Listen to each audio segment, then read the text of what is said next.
I'm suffering inside and everything.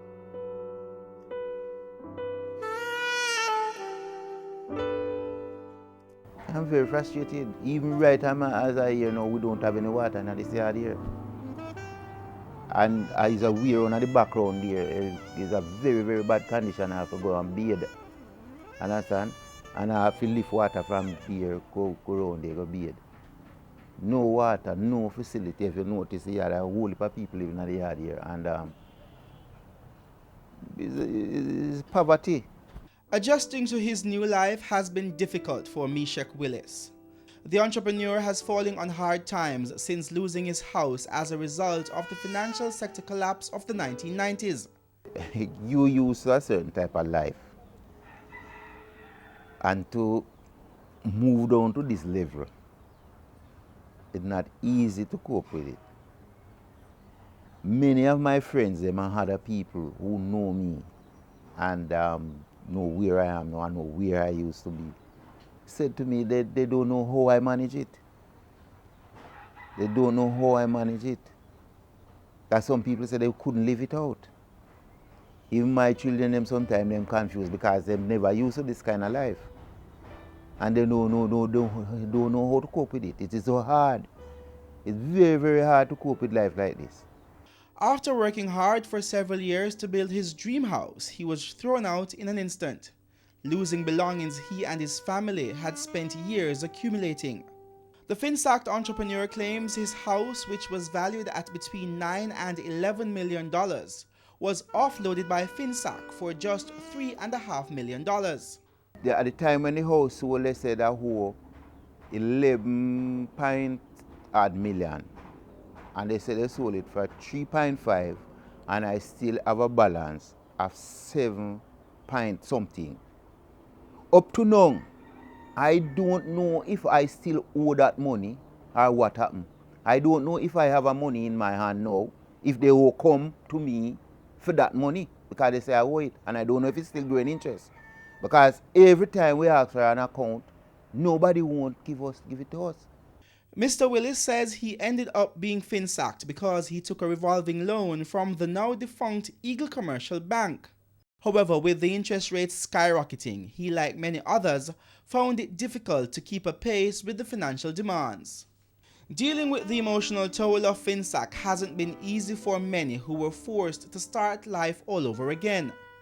The news of a Manchester couple's suicide late last year, which was linked to Finsac, hasn't surprised Meshach Lewis. Many other people just dead. They take it to heart and dead. My wife, I know that she couldn't take the pressure. That's why she died. You understand? And if I continue like this, I go dead too. And leave my children them. Nothing. Nobody's life shouldn't go like that.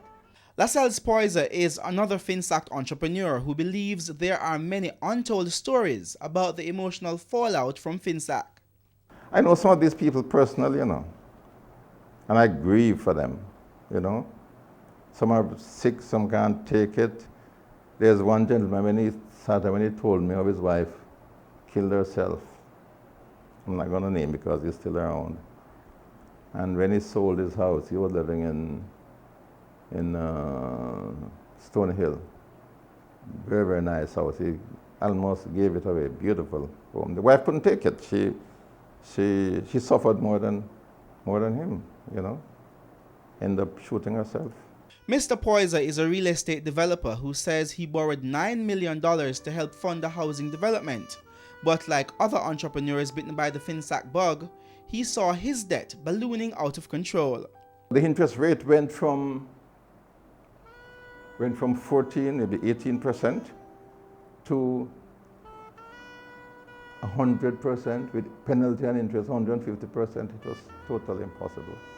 So the more we pay is the more interest gone on. We are talking about hundreds of millions of dollars, And one debt, it was $909 million. And that one I think I've actually paid over $100 million. Like many Finsac entrepreneurs, Lascelles Poyser says the initial stages were difficult.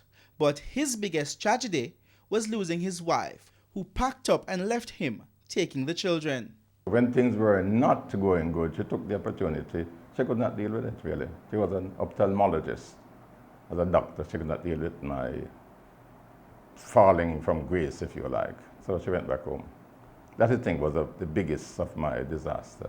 He says for many years he wasn't allowed to see his children, as his wife partially blamed him for her company going under because of Finsac. The realtor admits that the events left him in a daze. I was upstairs sleeping most days, just gone from myself. You know, and it was really devastating. Despite losing property estimated at $500 million Jamaican dollars to Finsac, Lassell Poyser admits that he's better off than many other entrepreneurs who lost their life savings in the financial sector meltdown. He's banking on a major development in St. Thomas, which he's now working on to turn his life around. However, Meshach Willis isn't seeing a light at the end of his tunnel anytime soon. He says he's extremely disappointed with what he believes is the Portia Simpson Miller administration's perceived lack of commitment to concluding the Finsac inquiry. I believe that this government should have anxious to see that the people who suffer in a condition like this to get some redress, even to bring out the inquiry and get it that everybody can know what happened, you know, and to see how people are suffering within it.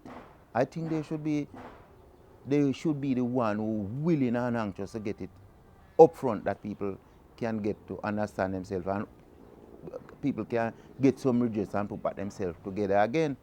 Like many Finsac entrepreneurs, Meshach Willis just wants closure.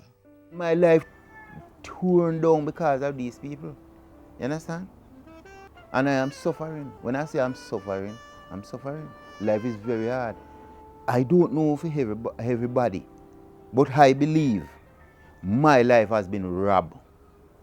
And I want back my life.